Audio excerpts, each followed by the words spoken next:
Question number 80 से भी start करेंगे। उत्तर प्रदेश में किस हेतु सबरी संकल्प अभियान की शुरुआत की गई? तो इसका आंसर हो जाएगा बी, कुपोषण दूर करने के लिए। और स्टार्ट कब किया गया था? 1 नवंबर 2017 को। ये यहाँ पे दिया हुआ है। अब देखते हैं क्या है कि इसमें सबरी अर्थात सस्टेनिंग हेल्थ एंड न्यूट्रिशन एवं रेड इंडिकेटर संकल्प अभियान का शुभारंभ किया गया था 11 जुलाई 2017 को। प्रस्तुत उत्तर प्रदेश बजट 2017-18 में कुपोषण को दूर करने के लिए सबरी संकल्प अभियान की घोषणा की गई थी। इसके अंतर्गत गर्भवती महिलाओं तथा 5 वर्ष तक के अति कुपोषित बच्चों को अतिरिक्त पोषाहार दिया जाएगा। ये उत्तर प्रदेश का 2017 में स्टार्ट किया गया सबरी संकल्प। तो इसमें गर्भवती महिलाओं और कुपोषित बच्चों को अतिरिक्त पोषाहार दिया जाएगा। अब हम लोग चलते हैं क्वेश्चन नंबर 80। अब क्वेश्चन नंबर 81 क्या है कि 2019 में यूपी में प्रधानमंत्री किसान सम्मान निधि शुरू किया गया था। कहाँ शुरू किया गया था? गोरखपुर में। कब शुरू किया गया था? 24 फरवरी 2019 को। ये डेट बहुत इंपॉर्टेंट है, बस इतना जानना ज़रूरी है। इसमें शुरू किया गया था। तो पहले तो 2 हेक्टेयर तक खेत मतलब ये थी, बाध्यता थी 2 हेक्टेयर। ये देखो इसमें लिखा 2 हेक्टेयर तक कृषि योग्य भूमि का स्वामित्व हो। यह योजना 100% केंद्र द्वारा पोषित योजना है और लागू 1 दिसंबर 2018 से लागू की गई थी। 24 फरवरी 2019 को, ये देखो 24 फरवरी 2019 को प्रधानमंत्री नरेंद्र मोदी द्वारा गोरखपुर में शुरू की गई।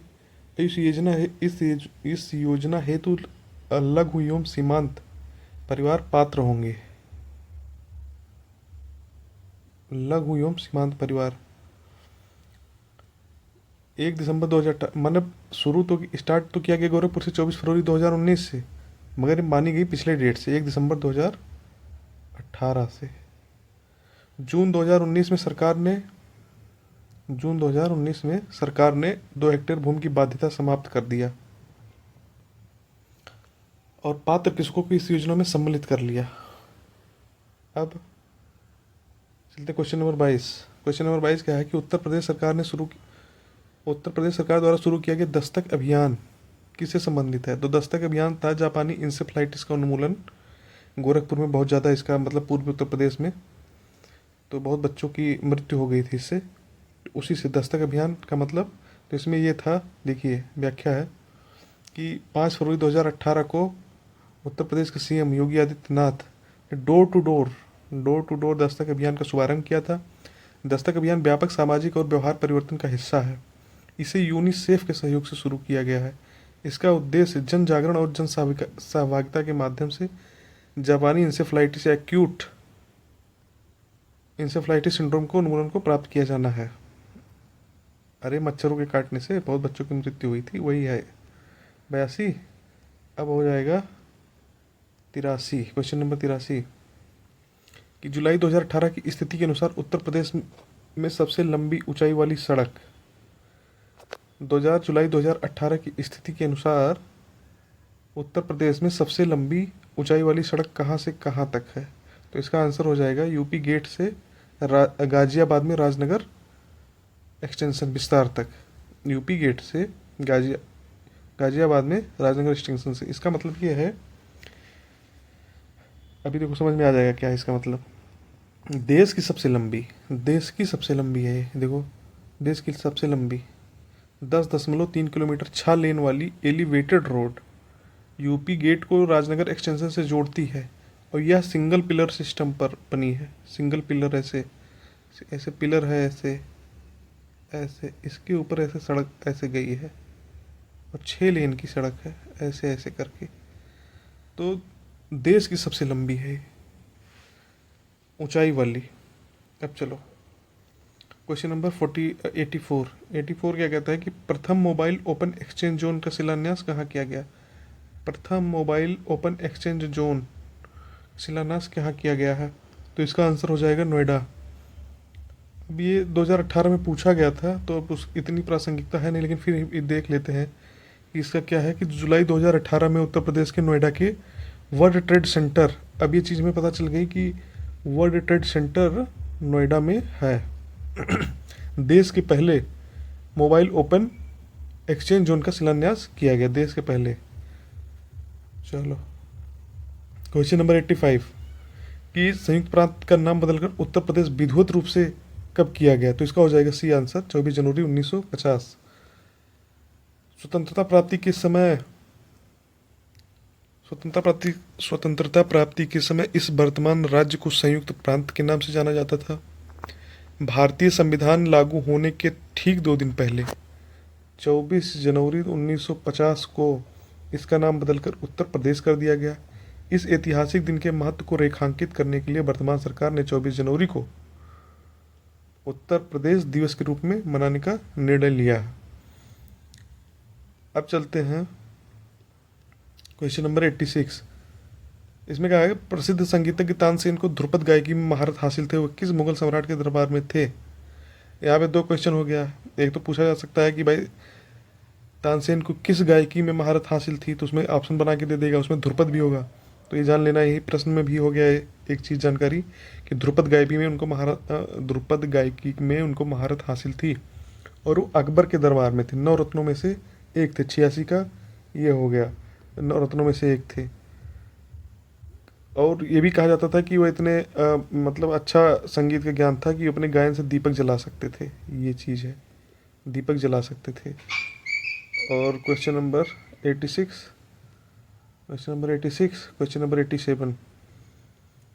में वाराणसी के तुलसी घाट में ध्रुपद मेले का आयोजन किस अवसर पर किया जाता है। 87 में वाराणसी में तुलसी घाट, वहाँ पर ध्रुपद मेले का आयोजन किस, तो वहाँ पे आंसर हो जाएगा बी, महाशिवरात्रि। अब इसका देखते हैं कि वाराणसी संगीत और संस्कृति का एक प्रमुख केंद्र रहा है।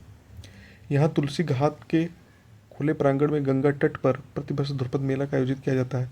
अर्थात तुलसी घाट वाराणसी में है, ये तुलसी घाट वाराणसी में है। यहाँ गंगा नदी बहती है तो वाराणसी होकर जाती है, तो गंगा तट पर प्रतिवर्ष ध्रुपद मेला आयोजित किया जाता है। और ये महा शिवरात्रि के अवसर पर होता है। इस मेले को प्रारंभ करने का श्रेय प्रसिद्ध संगीतज्ञ स्वर्गीय डॉक्टर लालमणि मिश्रा और उनके सहयोगियों को जाता है।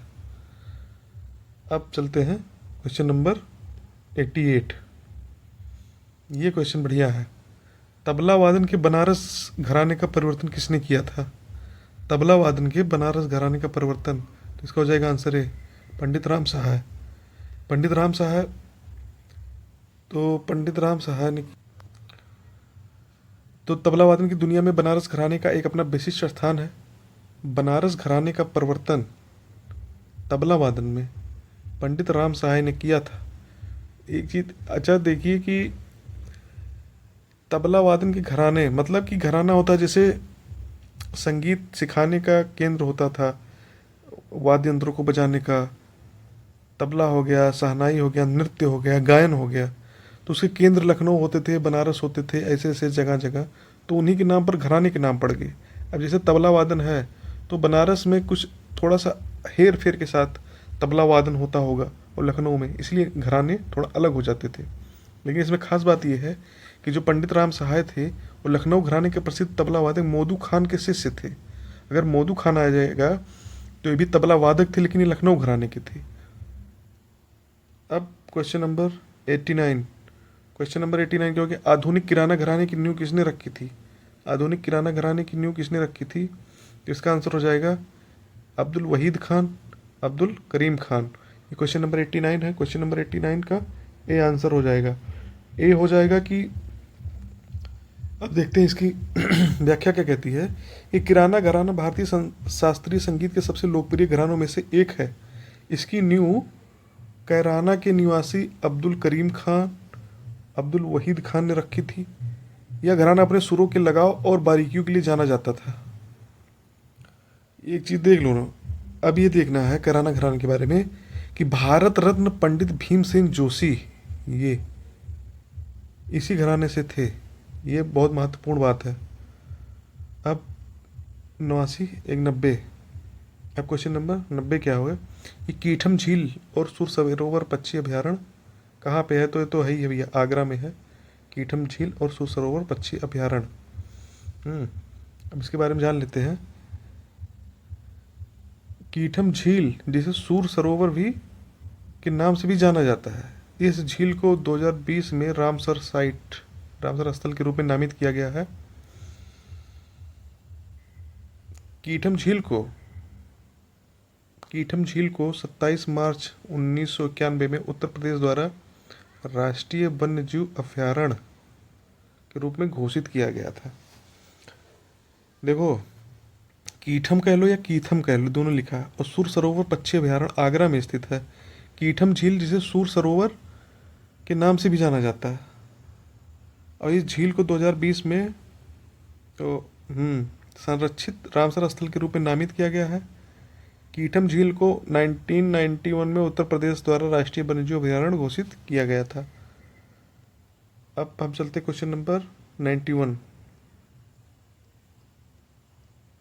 क्वेश्चन नंबर 91 है कि उत्तर प्रदेश राज्य में परीक्षा बांध किस नदी पर बनाया गया? नदी कौन सी परीक्षा बांध? तो इसको आ जाएगा बेतवा। क्वेश्चन नंबर 91 का सी ऑप्शन। अब देखते हैं परीक्षा बांध है कहाँ। परीक्षा बांध जिला झांसी में है, उत्तर प्रदेश में स्थित है, या बेतवा नदी पर बनाया गया है? सुनो, ये बहुत इंपॉर्टेंट क्वेश्चन है। और इस नदी पर सुकमा डुकमा बांध, सुकमा, इसके आप नोट कर सकते हैं, सुकमा डुकमा बांध, राजघाट बांध और माता टीला बांध है। परीक्षा बांध जिला झांसी उत्तर प्रदेश में स्थित है। यह बेतवा नदी पर बनाया गया है और इस नदी पर सुकमा डुकमा बांध, राजघाट बांध और माता टीला बांध स्थित है। क्वेश्चन नंबर 92 कह रहे हैं कि उत्तर प्रदेश के निम्नलिखित में से किस जिले में केंद्र सरकार की अफीम की फैक्ट्री स्थित है? केंद्र सरकार की अफीम की फैक्ट्री, तो इसका आंसर हो जाएगा बी होना चाहिए। हाँ, बी, गाजीपुर। इसका आंसर हो जाएगा बी, गाजीपुर। अब उत्तर प्रदेश के गाजीपुर जिले में केंद्र सरकार की अफीम की फैक्ट्री स्थित है और गंगा किनारे इस फैक्ट्री की स्थापना 1820 ईस्वी में की गई थी, 1820 ईस्वी में। अब हो जाएगा 93, क्वेश्चन नंबर 93। प्रसिद्ध बांसुरी वादक हरिप्रसाद चौरसिया का जन्म उत्तर प्रदेश में किस शहर में हुआ था? तो इसका हो जाएगा ऑप्शन सी, बनारस में, प्रयागराज में, इलाहाबाद में हुआ था। अब देखते हैं, विश्व विख्यात बांसुरी वादक पंडित हरिप्रसाद चौरसिया का जन्म प्रयागराज में हुआ था और उन्होंने बांसुरी वादन को शास्त्रीय संगीत के मंच पर एक नई पहचान और प्रतिष्ठा दिलाई। अब 94 का क्वेश्चन नंबर 94, उत्तर प्रदेश का कौन सा क्लासिकल डांस कौन सा है? शास्त्रीय नृत्य कौन सा है? तो उत्तर प्रदेश का क्लासिकल डांस जो है कौन सा? कथक है। ऑप्शन नंबर बी, ये कथक है। कुचिपुड़ी कहाँ की है? ओडिसी कहाँ की है? भरतनाट्यम कहाँ का है? ये आपको जानना है। भरतनाट्यम कहाँ का है? तमिलनाडु का है। ओडिसी उड़ीसा का है। कुचिपुड़ी आंध्र प्रदेश का है। ये क्लासिकल डांस है। सत्रिया असम का है। ऐसे ऐसे आप देख लीजिए। मोहिनीअट्टम केरला का है और ऐसे है। तो इसमें देखते हैं, उत्तर प्रदेश यूपी का प्रमुख क्लासिकल डांस कथक है। यह नृत्य शैली यूपी की संस्कृति का अभिन्न अंग है। इसकी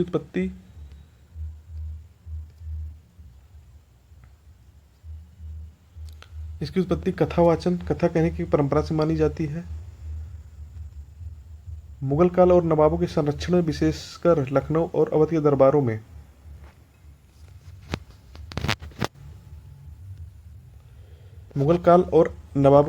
विशेषकर लखनऊ और अवध के दरबारों में इस नृत्य शैली का अत्यधिक विकास हुआ। इसमें भाव, अभिनय, लयकारी का अद्भुत संगम देखने को मिलता है। अब देखो यहाँ पे पंडित बिरजू महाराज और लच्छू महाराज जैसे कलाकारों ने इसकी वैश्विक ख्याति दिलाई है। अगर आ जाए कि पंडित बिरजू महाराज और लच्छू महाराज, तो ये कथक नृत्य से संबंधित हैं। 94 95। चरकुला किस क्षेत्र से संबंधित है? तो चरकुला के बारे में सभी जानते हैं कि ब्रजभूमि का है, तो इसमें कहीं कोई दिक्कत नहीं है। चरकुला ब्रजभूमि से। Question number 95। अब क्वेश्चन नंबर हम लोग चलते हैं 96 के पहले इसकी थोड़ा देख लेते हैं चरकुला के बारे में कि चरकुला यूपी के ब्रजभूमि क्षेत्र का एक प्रसिद्ध और आकर्षक लोक नृत्य है। लोक नृत्य। यह नृत्य संतुलन और कौशल का अद्भुत उदाहरण है। संतुलन मतलब बैलेंस, बैलेंस और कौशल स्किल का अद्भुत उदाहरण है। बैलेंस मतलब कि सर पे दीपक रखा जाता है। अभी देखिए इसमें महिलाएं अपने सिर पर बहुस्तरीय वृत्ताकार पिरामिड नुमा संरचना को रखती हैं। वृत्ताकार रखती हैं, जैसे गोल पिरामिड नुमा। पिरामिड कैसे होते हैं? ऊपर जाते हुए थोड़ा सा सकरा होता जाता है, जिसमें जलते हुए तेल के दीपक लगे होते हैं, जिसे संतुलित करके वो नृत्य करती है। यह नृत्य भगवान कृष्ण के काल से जुड़ी परंपराओं ब्रज की संस्कृति को जीवंत करती है और इसे विशेष उत्सवों पर किया जाता है। अब हो गया क्वेश्चन नंबर, अब चलते हैं क्वेश्चन नंबर 96। क्वेश्चन नंबर 96 क्या कहता है कि उत्तर प्रदेश के किस जिले में कजरी लोकगीत का प्रधानता है? तो किस मिर्जापुर में है। कजरी की उत्पत्ति मिर्जापुर से मानी जाती है, लेकिन वहाँ के आसपास जिलों में भी गाया जाता है ये कजरी। और जैसे बनारस हो गया, चंदौली हो गया, और आपके बनारस हो गया, चंदौली हो गया, वहाँ के जितने आसपास ज़िले हैं, जौनपुर भी हो गया, तो वहाँ पे गाया जाता है। हाँ, तो इसमें क्या होता है चंदौली इसमें कजरी में कि वर्षा ऋतु के आगमन पर गाया जाता है। वर्षा ऋतु के आगमन पर गाया जाता है। यद्यपि प्रदेश के विभिन्न हिस्सों में अलग अलग शैलियाँ प्रसिद्ध है, लेकिन मिर्ज़ापुर की कजरी का मूल स्थान माना जाता है। तो ये हो गया आपका 96। क्वेश्चन नंबर 97 क्या होता है? निम्नलिखित में से कौन सा नृत्य बुंदेलखंड की, हाँ भाई